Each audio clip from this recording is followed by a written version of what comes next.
Tin supply is quite concentrated, with about 2/3 of supply coming from Asia, mainly from China, Indonesia, and Myanmar. But when we look at refined supply, we're looking at closer to 80%. So there's a high degree of concentration of supply, and that means that we are susceptible to supply shocks. And we've seen that over the last couple of years, where in Indonesia, since the beginning of 2024, there are changes to the permitting licensing for export process that's led to tin exports being significantly down. But also we see in Myanmar, where there's been a ban in place, and we're starting to see the impacts of that in terms of the imports of tin concentrate from Myanmar into China that are significantly lower than where they were previously. And now we're seeing larger companies such as Yunnan Tin who are bringing forward some of the maintenance works at their smelters due to the tightness we're starting to see in the physical markets. If we look currently, we think we are currently looking at a tight market. The International Tin Association is forecasting a 10,000 ton deficit in 2024. We may see the market return to some sort of balance in the next couple of years, but the expectation is by 2027, 2028, we start to see a deficit re-emerge and grow from there.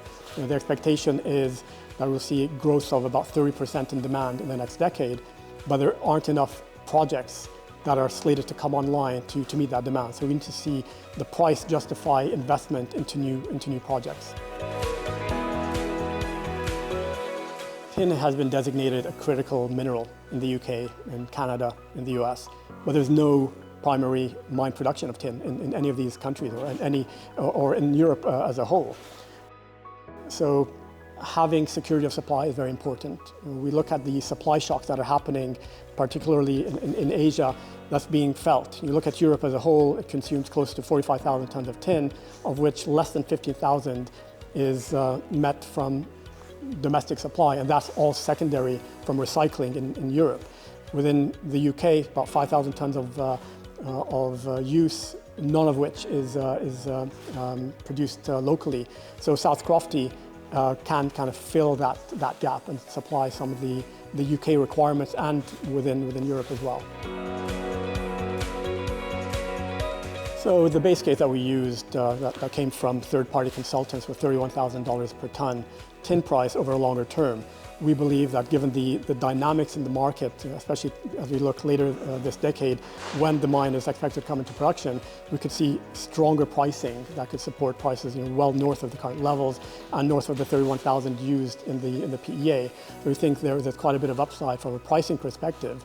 But also when we look at the PEA, it's based on the current resource, providing a 14-year mine life. However, we believe there is significant upside to the resource at South Crofty. This is a mine that's been operating for over 400 years. The tin-only zone in the granite has been in operation since 1906, and it stopped in 1998, not because it ran out of tin, but because of pricing dynamics at the time. We believe that the resource replacement that we saw in the many years when the mine was in operation and resource conversion is something that will continue once we get underground and start mining and developing South Crofty once again. So we believe that there's significant upside to that 14 years, and this could be a generational asset. When we're in the mine doing more further mine development, the resource conversion, resource expansion, it goes hand in hand within the resource base at South Crofty. For every additional level we do additional sampling to, we're converting and upgrading inferred into indicated resource while at the same time adding a new layer of inferred. So we're doing both at the same time simultaneously. So that's where we could see history repeating itself. If we look at the records from 1974 through to 1998, it was almost a one-for-one resource replacement. So 1974, we had under 4 years of mine life remaining.